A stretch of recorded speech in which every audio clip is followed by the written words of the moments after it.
Salut, je vais parler du chemin de Compostelle, mais quelle surprise! Plus précisément, je vais parler de bivouac.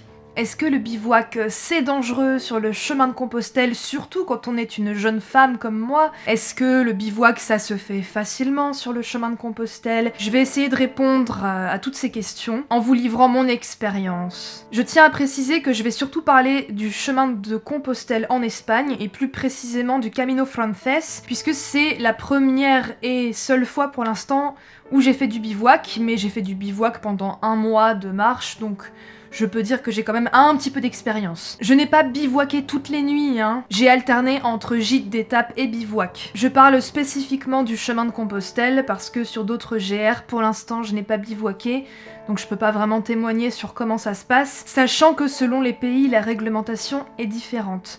En France, je sais que le bivouac est autorisé. Après, tout dépend de certains endroits. Je sais que par exemple des parcs régionaux ou nationaux, comme les Cévennes notamment, il me semble qu'il y a une réglementation un peu plus stricte concernant le bivouac. Si jamais vous avez des doutes, n'hésitez pas à vous renseigner sur les sites appropriés. Mais sinon, globalement, en France, le bivouac est autorisé. Alors, quelle est la différence déjà entre le bivouac et le camping sauvage ? Le bivouac, c'est vraiment le principe de ne rester qu'une nuit. Le fait d'installer son campement à la tombée de la nuit et de partir au lever du jour, sans rien laisser derrière soi, bien entendu. Alors que le camping sauvage, c'est le fait de rester plusieurs jours au même endroit. En Espagne, normalement, le bivouac est interdit. Après, je sais que sur le chemin de Compostelle, il est toléré. Et je vous le dis, j'ai marché sur le chemin de Compostelle en temps de Covid. Donc on aurait pu supposer par exemple que la Guardia Civil, la police, la gendarmerie de l'Espagne, soit plus stricte par rapport au bivouac. Mais non, pas particulièrement, au contraire, tant qu'on reste discret, qu'on reste respectueux par rapport à l'environnement, à la nature, qu'on ne dérange pas les gens, il y a une vraie tolérance et puis surtout une compréhension et un respect des pèlerins. En Espagne, bien plus qu'en France, puisque l'Espagne est restée un pays très catholique, très religieux, le pèlerin a quand même un statut très particulier là-bas. Il n'y a pas de souci à se faire de ce point de vue-là. Personnellement, pendant tout le mois où j'ai randonné sur le chemin de Compostelle, je n'ai eu aucun problème toutes les fois où j'ai bivouaqué. Vraiment aucun. Alors, est-ce que le bivouac c'est dangereux sur le chemin de Compostelle, surtout quand on est une jeune femme comme moi? Je dirais que non. Alors bien sûr, il faut pas se mettre inutilement en danger. Déjà, l'une des règles de base, c'est de ne pas communiquer à tort et à travers, haut et fort, qu'on va bivouaquer toute seule, de donner exactement l'endroit où on souhaite bivouaquer, et évidemment, ça va de soi. Le principe, c'est de rester discret. Donc tous les principes de précaution à prendre, ça va être, par exemple, quand on commence à chercher un endroit où poser son campement, si on est tout seul, c'est de bien vérifier que personne ne nous suit, alors sans tomber dans la paranoïa, mais simplement être un peu attentif. De toute façon, j'ai remarqué, en tout cas de mon humble expérience, quand on cherche un endroit où s'installer pour la nuit, on est déjà très vigilant. Donc je pense qu'on est aussi attentif à ce qui nous entoure et éventuellement aux gens qui pourraient nous suivre ou simplement remarquer qu'on s'installe là. Le but, c'est de se mettre à l'abri des regards le plus possible et ainsi de vérifier, quand on est installé, que personne ne peut nous voir de là où est le chemin par exemple. Ensuite, il faut bien choisir son lieu de campement. Évidemment, moi je n'ai pas bivouaqué en pleine ville. Parce que déjà c'est vraiment interdit de le faire, et puis là vous êtes sûr qu'il y aura du passage. Le principe c'est de ne pas camper dans un endroit où il y a du passage régulier. Donc c'est pour ça qu'il faut bien analyser son environnement, parce que s'il y a du passage régulier, il y a beaucoup plus de chances que des gens puissent vous voir et puissent potentiellement venir vous déranger. Personnellement, je me sentirais beaucoup plus en sécurité au milieu de nulle part dans la nature que dans une ville ou même au sein d'un village. Alors il y a des exceptions. Sur le Camino Frances, j'ai campé 2 fois dans un village et une petite ville. À Puente la Reina, j'ai bivouaqué en compagnie d'une Espagnole dans un parc un peu à la sortie de la ville. Mais on s'était mise dans un endroit, alors il n'y avait pas d'éclairage public déjà, et en plus on était quand même un peu dans un coin retiré du parc. Il y a pas mal de personnes qui sont passées, c'était surtout des jeunes, je pense qu'il y avait une soirée dans le coin.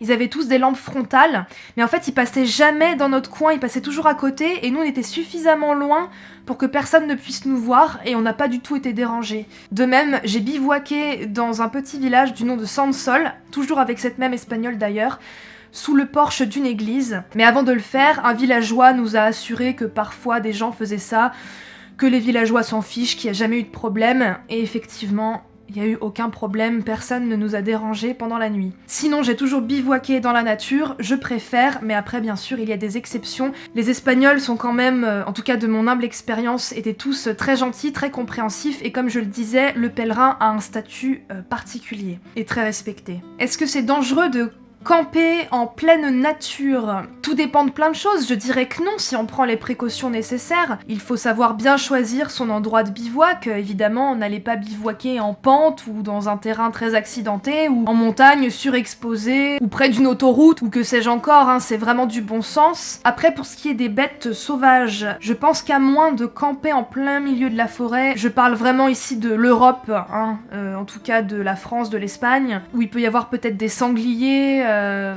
des biches, des chevreuils, etc.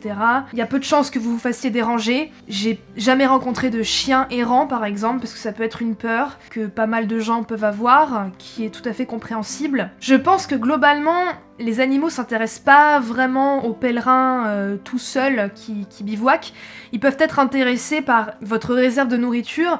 Moi, ce que je faisais, c'était que j'accrochais ma réserve de nourriture et ma poubelle à des branches d'arbres plus loin. Comme ça, s'il y avait des animaux qui pouvaient être intéressés, au moins ils iraient tourner autour des sacs plus loin, puis moi ils m'embêteraient pas. Mais j'ai vraiment eu aucun souci avec les animaux. Quant aux humains qui pourraient potentiellement venir vous déranger, si vous avez pris toutes les précautions nécessaires, il y a quand même très peu de chances que quelqu'un vienne vous agresser en pleine nuit, en plein milieu de nulle part. Si vous vous êtes assuré que personne ne vous suivait, que vous n'avez communiqué à personne où vous souhaitez bivouaquer très exactement, si vous vous assurez d'être dissimulé un minimum par un arbre, un rocher, que personne ne peut vous voir, que vous ne faites pas de feu si vous êtes tout seul, que vous ne faites pas un bruit de dingue, a priori, il y a quand même très peu de chances que quelqu'un débarque comme ça et vienne vous agresser. Après, bien sûr, il y a un facteur chance et le risque zéro n'existe pas, mais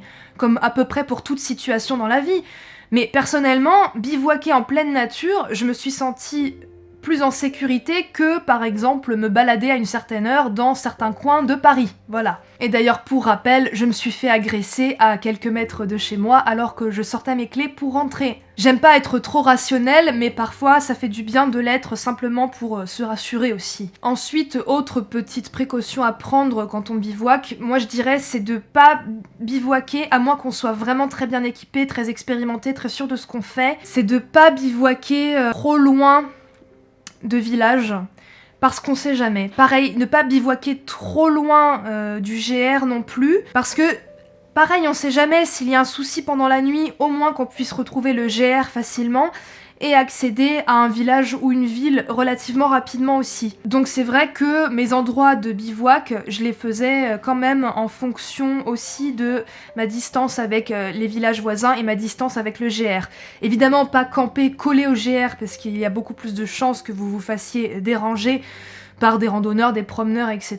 Mais pas trop loin non plus, parce que comme ça, au moins, vous pouvez quand même retrouver facilement le GR si jamais il y a un souci XY. Pareil, assurez-vous d'avoir suffisamment d'eau pour passer la nuit confortablement, suffisamment de nourriture éventuellement, d'avoir un équipement quand même correct pour que vous puissiez passer une nuit agréable. Mais en fait, et ça c'est vraiment mon expérience et mon ressenti très personnel, je pense qu'on a beaucoup plus de ressources que ce qu'on croit en tant qu'être humain, et notamment en tant que citadins qui peut-être sommes un peu trop éloignés de la nature, ou nous nous rendons pas compte de ce dont on est capable une fois qu'on se met dans des situations telles que je veux bivouaquer seul, je vais me trouver un endroit. Je pense qu'on fait preuve de beaucoup plus de débrouillardise que ce qu'on croit. Je pense, après, peut-être qu'il y a vraiment des gens qui n'y arriveraient pas, mais moi j'ai quand même été assez étonnée de certaines idées que j'ai eues, ou de ce flair que j'avais pour repérer des endroits où je pourrais passer une nuit tranquille, et de ma débrouillardise pour, je sais pas moi, m'installer correctement, laver mes vêtements, me laver, m'approvisionner en eau, en nourriture,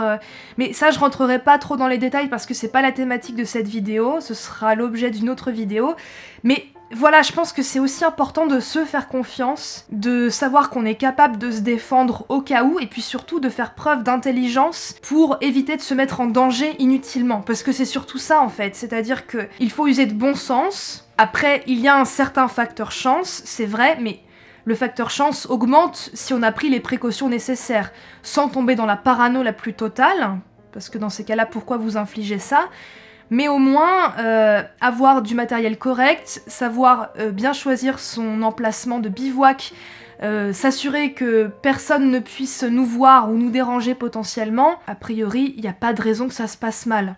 Et bien regarder la météo aussi, on sait jamais. Voilà, j'en ai fini pour cette vidéo, donc pour résumer, je dirais que le bivouac sur le chemin de Compostelle, ce n'est pas quelque chose de dangereux du tout, et même pour une femme seule comme moi. Moi, ça s'est très bien passé, j'ai eu aucun problème, ou en tout cas rien de sérieux. J'ai eu des problèmes de limaces par exemple, mais ça, je vous en dis pas plus, ce sera dans une autre vidéo. En attendant, si vous avez apprécié cette vidéo, je vous invite à laisser un pouce en l'air qui fait toujours plaisir.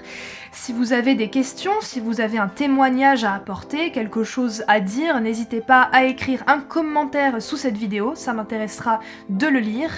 Si vous n'êtes pas encore abonné à ma chaîne, je vous invite cordialement, chaleureusement, amicalement, etc. à le faire. Et puis d'ici là, portez-vous bien et je vous dis à lundi prochain pour une autre vidéo. À bientôt. À bientôt.